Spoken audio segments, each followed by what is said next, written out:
This is a good question. This comes from actually somebody that I represented her son a couple times and, guided through the years. I think she's turned into a very good advocate for her son.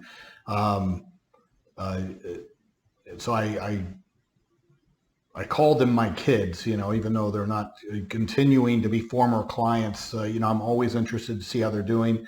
And so I welcome this question. I think that it's a good one. I don't think it requires my formal involvement. I think that's probably why she asked the question here instead of reaching out directly for me to handle it. I think that this is something to where absolutely she can handle on her own, and she's on the right track. I think there just needs to be some confirmation that you're on the right track, and you are. Okay, so let's read this.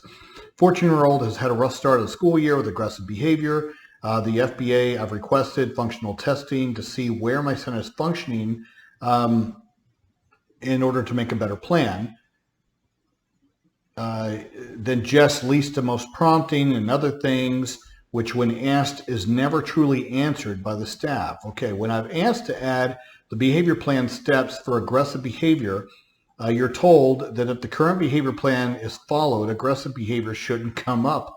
But they do, and how the aggressive moments are handled is going straight to the principal's office or calling me to come get him without the option of me coming to calm him down. The new principal called me yesterday telling me my son had a behavior problem and I needed to come get him because they can't physically restrain him, so it's not an option, him staying in school that day. So I'm really trying to find more testing the BCBA behavior analyst can do to better develop his BIP through the FBA. And you are absolutely correct. The thing is this, guys, you can have a behavior plan, all right? But that behavior plan is only good as long as the antecedents, meaning the triggers to the behavior, have been properly identified.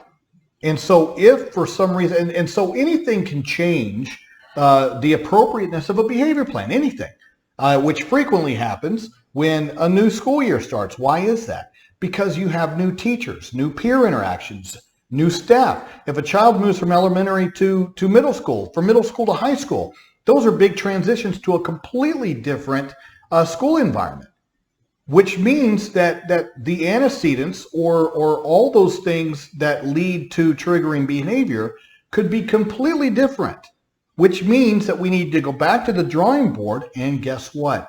Do a brand new functional behavior assessment so that we can properly identify the antecedents, the triggers to the behavior. And at that point, we understand what consequences, and when I say the word consequence, many people in their definitions in their head go, that's a negative word. Consequence is not a negative word, guys. If you do good things in life, you get good consequences, right? And so with kids with a disability, it's just a technical term that is used within behavior analytics, which I don't disagree with. I think it's an appropriate word, but properly defined, okay? So ABC data is antecedent behavior consequence. We need to figure out what the antecedent is, all right? What is the trigger to the behavior?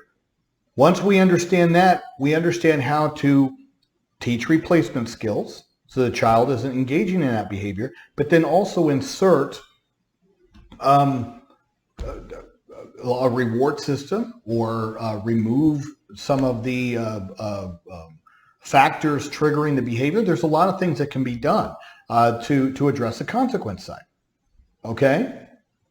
But as I said, it just depends on what the new things are. So if he's having these behaviors and they've escalated this school year, what is different? What is different within that environment? And for them to sit there and say, well, if the plan, well, that is based upon the presumption that the plan is appropriate to begin with. But if there is an escalation in aggressive behaviors, then that tells me that the plan is not appropriate. The plan needs to be reworked, okay? And that means that we go back and we do another functional behavior assessment. So you are absolutely correct. They are wrong. So push for that. And yes, push that it be through a board certified behavior analyst, a licensed behavior analyst, so that they can come in do sufficient observations so that we understand what the new antecedents are. And they may be old, but just in a different way as far as what those triggers are. That's where we make adjustments to the behavior plan. And through those adjustments to the behavior plan, then we do training for the staff working with him now. And it's just not as simple as reading a piece of paper, especially kids with limited to no communicative skills.